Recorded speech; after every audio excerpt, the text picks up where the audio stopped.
ইয়াত আমি দেখা পাইছোঁ যে ইয়াত সকলোৱে পানী, গতিকে ইয়াৰ দ্বাৰা আপোনালোকৰ কিবা সমস্যা হৈছে নেকি? সমস্যা হৈছে, সমস্যা বাৰে বাৰেতো সমস্যাৰ কথাই আমি সমাধান কৰিব নোৱাৰিলোঁ। কি এইবাৰতো এখন ব্ৰিজেই হৈছে আমাৰ ইয়াতে এটা বান আছিল আগতে, বান হৈছে এতিয়া এখন ব্ৰিজ দিলে। ব্ৰিজৰ কাৰণে এতিয়া ইপিনে আমাৰ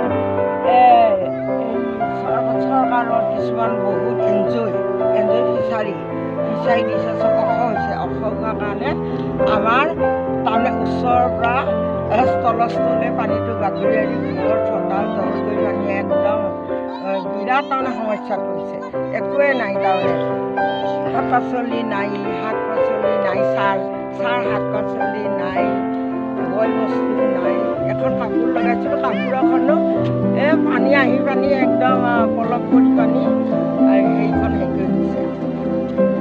তাৰপিছত শালখনতে উটাই লৈ গৈছে। এতিয়া কি কৰিব পাৰে, চৰকাৰৰ পৰা আমাৰ সাহাৰ্য বিচাৰি আমি হেৰি কৰিছোঁ, কিন্তু একো সাহাৰ্যই পোৱা নাই। আমি শুনিছোঁ বা এতিয়া চাপৰ দিয়া কৰিছিল মানে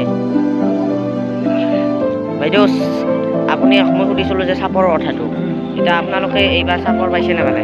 এইবাৰ চাপৰ মানে গৰুকে 8 কিলোকে দিছে, 8 কিলো তাৰমানে 16 কিলোকে দিছে, আৰু ছাগলক 4 কিলোকে দিছে মানে। এতিয়া 4 তথাপিতো অকণমান সাহাৰ্য পাইছে, অলপমান পাইছোঁ এইবছৰ, তথাপিতো অকণমান পাইছে।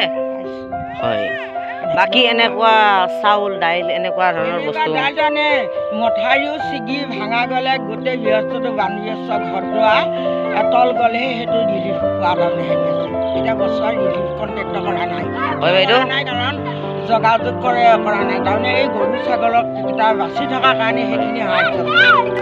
বাইদেউ আমি অকণমান সাহাৰ্য দি আমি আহিছোঁ। সেয়া মাছমৰীয়া দাদাই মাছ মাৰি আছে, তো সকলোকে এই গাঁওখনক সহায় কৰিবলৈ মই অনুৰোধ জনাইছোঁ। এইখন গাঁওখনৰ নাম হৈছে বজালি ডালিমৰ পিঠা গাঁও।